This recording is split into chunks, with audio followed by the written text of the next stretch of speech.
Welcome back to Kamikaze Overdrive MMA predictions for UFC 133, Evans versus Ortiz. Briefly returning to my last show, I went 2-3 with Strikeforce Fedor versus Henderson. Not my best show, and I really don't have a lot to say about the event, and I'm not even going to bother touching on the Fedor-Henderson fight, as there's so much discussion already floating around. But all I will say is that Fedor, I don't expect him to retire simply because the stoppage in some people's eyes was controversial, and I'll probably see him back as a result. Now, UFC 133 will take place live on August 6th in the Wells Fargo Center in Philadelphia, Pennsylvania. For this event, I have 5 preliminary predictions and 5 main card fight picks. I haven't done breakdowns for all the prelims, so if I didn't do a prediction for a particular fight, it's probably because I don't have a good feeling for it one way or another. And before getting into my first picks, I need to address one minor thing. As you can see here, I've made some updates to my layout, and there's one site, their logos that's been on my site or video for almost the entire run. It's not there anymore, and the reason being is they stopped allowing me to post my videos. Now, other sites in the past have no longer allowed me to post. The reason I'm a little disappointed with this site in particular is because I've done some work for them. They actually came to me. I wrote a couple articles. I did a couple podcasts. I'm not going to call them out directly, but based on that, you can probably figure out what I'm talking about. I even did a couple staff predictions. I wrote one, they put it on. I wrote the second one they asked me for. They never even bothered to post. I had to go out and buy a new microphone for these guys, which cost a few bucks more than your average microphone for me to meet their particular standards. And unfortunately, when I went to post my Henderson Fedor video, there was no place for it to be posted. So I contacted an individual who's in charge of the website I have on Facebook, and the response I got was, "Sorry man, we can't promote your video to the main page." As you can see, we've really changed a lot lately, and it's just a matter of having the hottest threads on the main page right now. What I get from that is they don't feel my video is that great and worth promoting. Unfortunately, I think I'm getting a lot of views. I got over almost 1,100 views for my last show without that website, and I know my video doesn't get as many views as other people's, but I only post it for a little over a week, usually a little under as in the case of this video, and it's a longer video, so I expect I'm only going to get the people viewing my video who are intelligent fans worthy to take a few minutes instead of watching a 5-minute pull a name out of a hat type prediction show. So again, disappointed with this site. Hopefully they make some changes and correct things and fix things up. They just felt that I wasn't worthwhile posting anymore. If that's their opinion, that's fine, great. I'll survive without them. I'm sure they'll survive without me. And one final thing, again, I'm all about promoting and helping people out who do help, promote me. As you can see behind me, I guess it's on this side of me, I have a Rashad Evans Tito Ortiz UFC 133 poster. I got that from Boston Pizza in my local town, and as I always, Boston Pizza shows all the main pay-per-views. You can go check them out and have some great pizza and whatever else they have. But go check that out if you want to view the show there. And again, thank you very much, Boston Pizza, for the poster. And that's enough rambling. Let's get to the predictions. Alright, let's get to my UFC 133 preliminary picks. As I said, I have 5 of them. The first is in the UFC featherweight division as former champion Mike Brown takes on Nam Phan. Now, Mike Brown is fighting for his career with this bout, and Nam Phan is attempting to establish himself against a former champion. Brown looked good against Diego Nunes, but faded late. Well, Phan should have gotten a victory over Leonard Garcia. Now, I think Brown will make this a physical, grinding war, mixing in a few takedowns, and do just enough to defeat Nam Phan by decision. Up next, welterweights Mike Pierce and Johnny Hendricks. Now, this matchup reminds me a lot of Hendricks and Rick's Story. Hendricks lost that fight primarily on work rate, as Story outstruck him 2-1, but Hendricks was able to take Rick down several times in that fight and was almost always has high takedown completion numbers. Now, Pierce looked respectable against John Fitch and has had good showings in each of his other UFC bouts. I don't anticipate Pierce putting up the striking numbers that Story did to counteract the takedowns of Hendricks, and I've got Hendricks defeating Pierce by stoppage. Now we have Nick Pace versus Ivan Menjivar. Both fighters ended the bout on highs. Menjivar's crushing knockout of Charlie Valencia was very impressive, and Pace was the first ever to win a fight via pillory choke. Now, Menjivar was far more experienced than Pace, but Pace will have a 4-inch reach advantage, which will help him in the striking department. And further, Pace used 7 takedowns against Will Campuzano, while Menjivar has had difficulty in the past against fighters that do put him on his back. Menjivar has been tough to finish, but I'll take Pace by decision. Ronnie Yahya versus Chad Mendes. Mendes is being groomed for a featherweight title shot. He's undefeated and his takedowns have proven almost impossible to stop. While Yahya is a second-degree black belt with 14 to 16 career victories by submission. He's the type of fighter that has no problem fighting off his back. Unfortunately for him, Mendes is the type of fighter that will make you mind being put on your back. The wrestler will need to be constantly aware of the ever-present submission threat, but Mendes will use his takedowns and top control to earn himself another decision victory. Matt Hamill versus Alexander Gustafsson. Gustafsson comes into this bout as a surprisingly heavy favorite as Hamill has faced the far superior talent inside the octagon. The Swede has back-to-back submission wins, and even though he has more stoppage victories, it is his grappling that he's really showcased in the UFC. Matt Hamill is a top-level wrestler with a 92% takedown defense, which will make it hard for Gustafsson to get the fight to the ground. James Tahuna had success taking Gustafsson down, and Hamill should be able to take him down as well. If the fight remains in the feet, I like the guys that spot the likes of Rampage, Rich Franklin, and Michael Bisping to prevail, so I'll take Matt Hamill to stop Alexander Gustafsson and pull off the upset. Those are my preliminary picks. Let's get to the main card. We kick off the main card in the UFC welterweight division as Rory the Waterboy McDonald, 11-1, will battle 21-7 and 1 Mike Quicksand Pyle. Pyle has won 3 in a row. McDonald rebounded from his first career defeat with a dominant performance over Nate Diaz. The last time we saw Mike Pyle as an underdog against a young and up-and-coming fighter, he dominated John Hathaway back at UFC 120.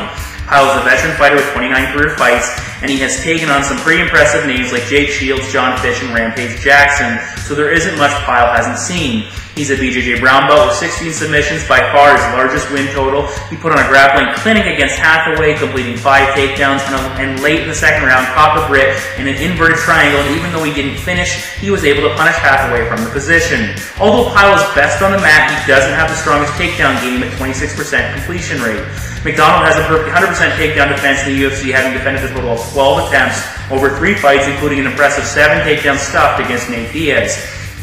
Now, Pyle will have his work cut out for him. Rory is a vastly improving fighter with a wealth of talent, which he has put on display in his brief UFC career. Against Condit, he was able to put Carlos on the mat multiple times, and even though Condit had some success using his guard defensively, Rory was still able to maintain a dominant position on the mat. Just like Condit, Pyle has a solid defensive guard that frustrated Jake Ellenberger with controlling the wrestler early on. Mike will also attack from the bottom. A good example of this was against Brock Larson as he continually strung together submission attempts from the bottom. Both guys like to fight in the clinch, but I give the edge to McDonald based on what I perceive to be a strength advantage. He dominated Diaz in tight, really utilizing the underhooks to gain control and showed just how strong he was with 3 highlight reel suplexes late in the fight. Pyle probably has the better technical submission skills, but I really see him struggling to employ them. He will spend time on his back, and as I said, he likes to attack from there, but Rory is strong on top, and in both Pyle's defeats against Ellenberger and Larson, he had issues with their aggressive grinding top game. In the striking department, I give a significant edge to McDonald. Pyle's striking is okay, but not great. He does like to change levels, which he did effectively against Hathaway, catching him a number of times, and he will throw a swooping low leg kick. But he doesn't possess the skills to win too many fights with just his striking. Rory falls in the category of a young, ever-evolving fighter. He outlanded Diaz almost 2-1, which is a rarity. I attribute this to the variety of strikes he used, including frequently attacking with a Superman jab, followed by a low kick. I think that Pyle is going to have a hard time landing strikes with consistency in this fight, and he will have an even harder time finding success in the grappling department. Pyle's best opportunity for victory will be to catch Rory with a submission from the bottom, which will be difficult. Simply put, McDonald has more avenues to victory in this fight than his opponent does. Watch for McDonald to use an uppercut in tight when Pyle attempts to close the distance, and my pick is Rory McDonald to defeat Mike Pyle by stoppage. Moving up to the middleweight division for another fight impacted by the injury bug is 18-8 Jorge El Conquistador Rivera will battle 7-2 Konstantinos Kostas Philippou. Konstantinos is looking to rebound from his UFC debut defeat, where Rivera has had a 3-fight win streak snapped with a loss to Michael Bisping. This is a huge opportunity for Konstantinos, as he lost in a qualifying match to the Ultimate Fighter, followed that up with a defeat against Nick Catone in his official UFC debut, and now because of the injury to Alessio Sakara, he gets a chance to fight a UFC vet on a main card. Now, breaking down Rivera first, he's predominantly a striker, more specifically a 1-2 combination heavy hitter. Rivera has big power in his right, which we saw when he clipped Bisping and obliterated Nate Quarry, and he holds 13 career knockouts. Rivera's 1-2 consists of a left followed by his big right, which if he connects is great, but if he is unable to attack, he becomes very ineffective. The reason Jorge was so successful against Quarry is because Quarry stood directly in front of him. Conversely, Bisping used his speed and movement to avoid Rivera's attack, and in the end, Jorge only landed 15% of his punches, totaling 50 to 8 in favor of the Brit. Across the cage, Konstantinos has an amateur boxing background and has won 4 fights via stoppage, which includes a 22-second knockout in his UFC or MMA debut. He has power in both hands, but he doesn't really throw combinations, opting more for brief flurries. I think that the most impressive aspects of Philippou's stand-up are his defensive skills. He has solid footwork circling away to avoid damage, and he always keeps his hands up and chin tucked nicely. Both fighters have the skills and power to end this fight via knockout, but there is a significant hole in Jorge's skill set, which is the ground game. There are a lot of statistics that back up Rivera's issues with grappling. 4 of Rivera's last 6 wins came over opponents that averaged less than 1 takedown attempt per fight, while 5 of his last 6 defeats involved at least 1 completed takedown. Now, there is no denying that spending time on his back can contribute to a number of Rivera's defeats, including 3 submission losses. But I'll take it one step further. I think these numbers suggest that the mere threat of a takedown impacts Rivera's ability to win a fight. Simply put, he does well when he doesn't have to think about being taken down, and struggles when he does. Now, I expect the latter to be the case on this night. Konstantinos is a product of the Serra-Longo fight team, which means he is well versed in the mat game. Although he only has 1 submission on record, he is quite adept on the mat, with BJJ and also some decent ground and pound. But what I really like are his takedowns. In the footage I found from Ring of Combat, he showed the ability to time and duck under strikes to complete a takedown. He also has demonstrated a similar technique to what Bisping used against Rivera. He will close the distance, drop for a single, and sometimes combine it with a trip. This could really be the deciding factor in this fight. If Costa elects to mix in his takedowns, he will keep Rivera off balance all matchup. If this fight becomes primarily a striking war, Costa's footwork and lateral movement could make it tough for Rivera to land, but not impossible. It needs to be taken into consideration that Rivera's ability to knock Konstantinos will drop off as the fight progresses. Jorge's cardio issues, even in his win over Corey, he showed signs of fatigue, and 10 of his 13 TKO wins have come inside the first round. This fight is a huge opportunity for Philippou to add a big name to his record, and I will expect he will look to take the fight where he has the greatest advantage. I'm going to stick with the trend of late replacements having success, and I'll call an upset with Konstantinos Philippou defeating Jorge Rivera by submission. Back to the UFC welterweight division, a 65-13-2 Dennis Superman Hallman will square off a 47-14-1 Brian Bad Boy Ebersol. Ebersol is looking to build upon his upset win over Chris Lytle in his UFC debut, which was his 8th straight, while Hallman has won 2 in a row and 6 of his last 7. First and foremost, these two have a ton of combined experience, with a total of 142 fights between them. Despite making his debut against the UFC veteran, Ebersol looked incredibly calm and collected, endured Lytle's early attack, and then turned the tides. I took Lytle in that fight, and I really underestimated what Ebersol was capable of. Now, Lytle was suffering through an injury that could have hampered his performance, but Ebersol was pretty impressive in his own right. What he does well is avoid damage. He has never been knocked out and covered up and deflected the majority of Lytle's strikes. If you combine this with pretty decent submission defense, Ebersol can be a difficult guy to deal with, which can frustrate an opponent into making mistakes. Now, he was able to survive a number of early submission attempts in his last bout, but he has been tapped out 9 times in his career, which is concerning against a guy with a submission pedigree of his opponent at UFC 133. Dennis Hallman has 38 victories via tap-out and has never been submitted himself. He holds 2 submission victories over Matt Hughes, and he's a top-level grappler that can really dominate a fight when he's able to get it to the ground. Against Ben Saunders, he completed 3 takedowns and passed Saunders' guard several times. He had similar success against John Howard until he got knocked out inside the final 10 seconds of the fight. Hallman has decent takedowns and is able to switch things up if something isn't working, and he won't hesitate to pull guard. On the mat, he has a solid base, continually works to pass, and is a constant submission threat. Ebersol has a decent submission win total of his own at 20, but still the 9 submission defeats are a concern, and I don't see him tapping Hallman. Striking-wise, I give Ebersol a slight edge based on his unorthodox style. He likes to throw the cartwheel kick, but I expect to see it at least once in this fight, and he connected with a perfectly timed knee that almost finished Lytle in the second stanza of their bout. Hallman scored a knockout with Karo Parisian, but let's not kid ourselves, his MO is to get the fight to the ground. This should be an interesting battle of Hallman's grappling skills against Ebersol's defense and entertaining in-cage demeanor. I would love to see Ebersol score a knockout with the cartwheel kick, but a more likely scenario is Hallman using his grappling skills to keep Ebersol on the defensive all fight. We could see a submission victory, but I'll take Dennis Hallman to defeat Brian Ebersol by decision. In the co-main event of the evening, middleweights Yoshihiro Akiyama 13-3 and Vitor the Phenom Belfort 19-9 will battle it out. Akiyama has dropped 2 in a row after a win in his UFC debut, while Belfort is in search of a victory after getting knocked out by the middleweight champion in his last outing. This is a tale of two vastly different fighters. On one side of the cage, you have Belfort, who over his past 16 outings hasn't landed more than 21 strikes in a fight. Partly this can be attributed to 9 of those fights not lasting beyond the first round, with 6 stoppage victories. But even in his longer bouts, he never really amasses large striking totals, averaging roughly 15 strikes landed over a 3-round bout. Examining his fights with Anderson Silva and Rich Franklin, you can really see that Vitor doesn't overexert himself attempting a limited number of strikes, opting for quality over quantity. On the other side of the cage, Sexyama is pretty much the polar opposite, at least during his run in the UFC. In each of his 3 octagon appearances, he has fought almost a full 3 rounds with striking totals of 50, 27, and 55. But prior to signing on with Zuffa, the Japanese star's record looked far more like his Brazilian counterparts, with 15 fights, only 1 going beyond the first round.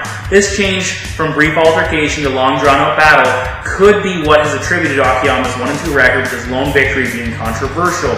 His win over Belcher was questionable, but a win nonetheless, and in his late submission defeating his Chris Lieben, I think he was winning the fight prior to tapping out.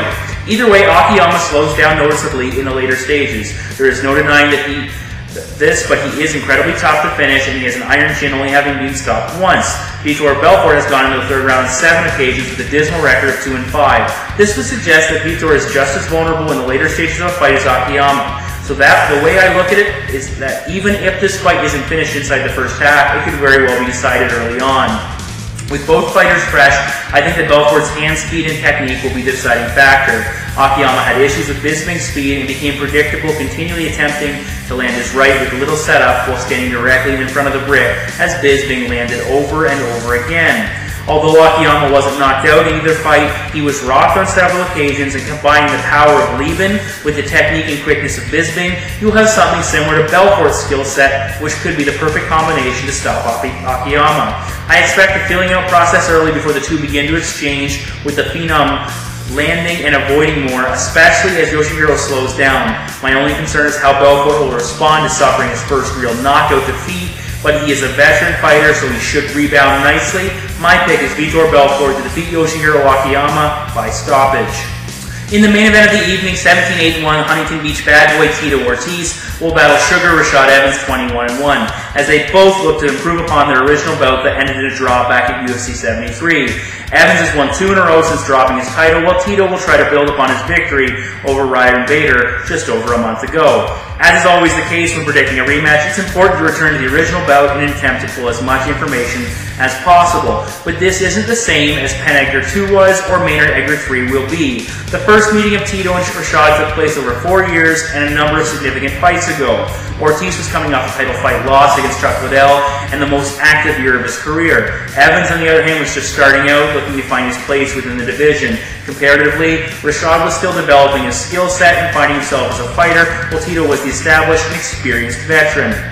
When they hit the cage, Tito came out aggressive, putting Evans on the canvas inside the opening minute. His success in the bout was the product of a market size advantage and continually keeping his opponent on the defensive.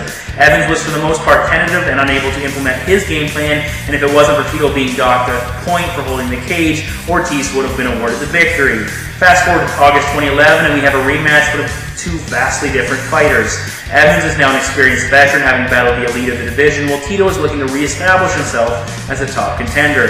Looking first at Tito, even though he has struggled with a 1-3 record since their first fight, he has had success, although limited. Just like in the Evans matchup, Tito has been most effective when he is aggressive. Against Matt Hanley, he came out strong. Unfortunately, he was unable to sustain the pressure over the entire 3 rounds, and despite his best efforts against Lyoto Machida, he was simply unable to get his hands on the elusive former champion. What this leads me to believe is that his victory over Ryan Bader at UFC 132 wasn't the product of a rejuvenated Tito Ortiz, but an Ortiz that was able to find success early and not have to fight a full 3 rounds. When Evans and Tito first met, Ortiz was still able to implement his game plan with success, cut off the cage and keep the pressure on. Since that fight, the combination of his opponent's skill and Tito's age catching up to him limited his success in the cage. Rashad Evans has improved in a number of areas since their last meeting, but the aspect that I feel will have the greatest impact in this matchup is his use of speed and movement in the striking department. Evans' ability to dart in and out, continually using movement, has made it difficult for his opponents to make contact. against Rampage Jackson. Rashad was incredibly elusive, and as a result, Jackson spent the majority of the fight chasing him. If you go back one fight earlier, Thiago Silva actually landed more strikes than Rashad, but also had to throw more. The key to that fight was Rashad's takedowns. He continually put Thiago on his back, attempting 16 and completing 8. Simply put, Evans dictated the pace in those fights, something he didn't do against Ortiz. Combining Tito's struggles with opponents that he was unable to get a hold of, and Rashad's success with evading and outworking his adversaries, Evans should be in control of this fight bell to bell. Look for Rashad to stay on the outside, bouncing in and out, attacking and then retreating. When Tito becomes frustrated with his inability to put his hands on Evans, he will take chances and make mistakes, creating openings for Evans to use his takedowns and even further frustrate Ortiz. The odds are greatly stacked in favor of Evans making the payout on a second Ortiz upset victory very tempting. I'm not saying Tito can't win, but the likelihood of Ortiz defeating Rashad is limited to another perfectly timed strike against a much faster and superior striker than Ryan Bader. So my prediction is Rashad Evans to defeat Tito Ortiz by decision. Welcome back to Kamikaze Countdown. I know I've done some ranting already about things in particular, but I have a few more things I want to touch upon. The first being a pound-for-pound list. I just saw an interview with Chael Sonnen, could be a little bit older. Either way, he talked about pound-for-pound list being imaginary, and I agree 100%. It's not a list of fights that we're actually going to see happen. You'll never see Jose Aldo fight Cain Velasquez. You're never going to see Dominic Cruz fight Anderson Silva, or GSP fight Junior Dos Santos, etc. That's not going to happen. It's a list I don't feel it's worth putting together, and it's always up for debate, always will be. Secondly, quick stoppages. We saw the Herb Dean stoppage with Fedor. Some people saying quick, some people saying no. Go back to Dan Miragliotta versus Chet Congo and Pat Barry. Again, it's going to be 6 of one, half dozen of the other. We really don't know either way. It's up to the referee, and in the end, his job is to protect the fighters. They have to do what they have to do. There's going to be mistakes. When you're in a bang-bang situation like that, not much you can do. And finally, before I move out, translators. I'd like to see this happen, especially in pre-fight interviews. I'm getting really tired of this business where you have a fighter that doesn't speak English, and you have this translator, and then you have the interviewer, and it's a back and forth between all three, and it draws the interview out, and most people turn it off. Why not delay the interview, pre-tape it, and just have the fighter talk to the interviewer talk to the fighter, and do overlays, prep him ahead of time so he knows what questions are coming, and just do overlays, like subtitles, if you will, over top. I think it would make it much more interesting. You'll hear what the fighter has to say. People won't tune out because of the long, drawn-out nonsense we see with the translator and, oh, what did he say? Oh, I don't know. Business like that. Either way, thanks for listening. That was Kamikaze Countdown. So those are my predictions for UFC 133, the 5 preliminary picks and the 5 main card picks. You can check it on the board next to me if you missed any of them. Before I move on, I will be hopefully doing a little bit of writing for Doc Sports.